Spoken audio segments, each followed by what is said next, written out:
I'm Dr. Mary Jo Ruggieri. I'm a holistic health professional, and welcome to Staying Well with Dr. Mary Jo.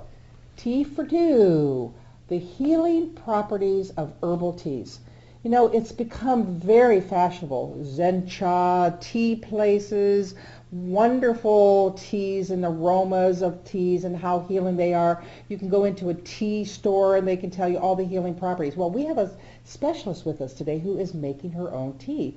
I'd like to introduce Shannon to you. And what I'd like to really understand and really get across in our Staying Well is the wonderful combinations. Here's a triple green. Here's one flower power. So Shannon, tell us a little bit more. You're really studying herbals and you're making your own teas, and they're delicious, by the way. I have my favorites.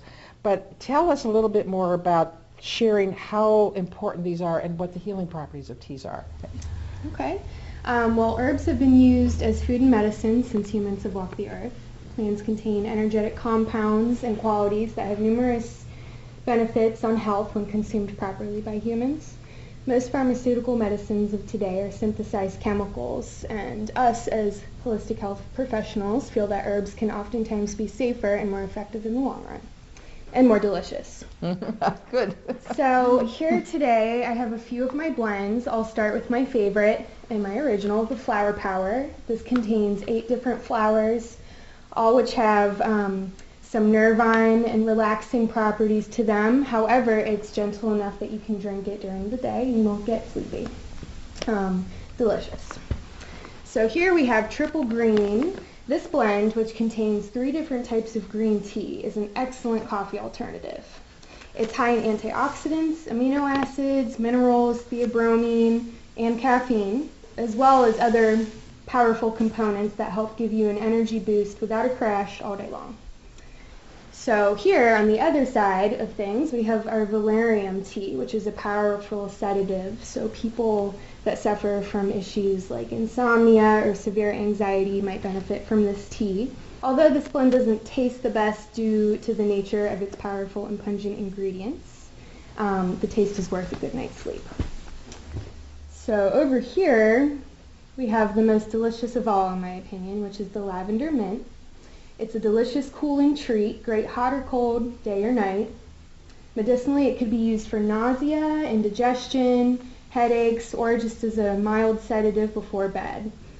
And then last but not least, we have the marshmallow chai, which is pretty much like our typical chai tea, except we've got red rooibos instead of black tea, so it's caffeine free. And we also have marshmallow root to add a sweet and soothing taste. This blend is great for cold weather as it's warming and stimulates the digestive fire. Add a bit of milk and honey for a real treat and got yourself some dessert. So there's a little bit about my teas. You know, one question I have, which is interesting to me, you know I'm a connoisseur. My favorite one is, I love that lavender mint one, and of course the triple green. That's one of my favorites. But now, how do you get, first of all, how do you get the ingredients? I mean, notice that in these bags, they're all, can I put my hand in case they're all loose teas, okay? All loose teas. Now, how do you make them? Do you grind them up, or do you take the flowers? That's more interesting to me. Like, okay, so take for an example your lavender mint. Okay, now do you get regular lavender dried and take it? Yes, I order my herbs from a very trusted source. They're all organic and they're all dried, cut and sifted, so they're easy to blend together. And so that way, by eliminating the bags, you can measure it out yourself. Some people like their tea stronger, some people like them not as strong, and since some of these have medicinal qualities, it's good to be able to measure them out yourself. So you have formulas that you kind of know and you've studied. I know you're studying, you know, one of our courses is herbal education, and you're studying all the herbals and all the healing properties. So to have a background in herbs, I think gives you an idea of how to make the teas. But then you know, like, so much of the lavender goes in with so much of the mint, and then you go through trial and error, like make a pot and taste it. Exactly. A lot of it is based on taste, but some of these herbs are stronger than others. So when I have a goal set in mind for the specific blend, I want to know how much of this herb do I have to use to achieve this effect, so on and so forth. And I think that people don't realize that they can go to certain co-ops and get their own herbs. So explain a little bit about that. Well, we have some great co-ops here in Columbus. We have the Clintonville Community Market, where I do get some of my herbs in bulk. They have over 200 bulk herbs, all organic, very excellent. The Bexley Co-op also has some bulk herbs, as well as Whole Foods. So we definitely have access to them here in Columbus, so you can make your own tea blends.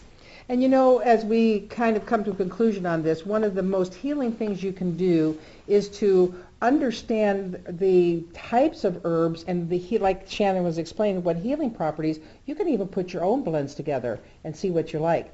And I think that using the bulk is a little bit better than just going and getting a box with tea bags. I mean, that's good too if you're traveling. But I am just very happy to be able to introduce these teas to you, because I think this is one way of staying well. Thank you, Shannon. And I'm going to try this lavender mint some more. All right. Thank you.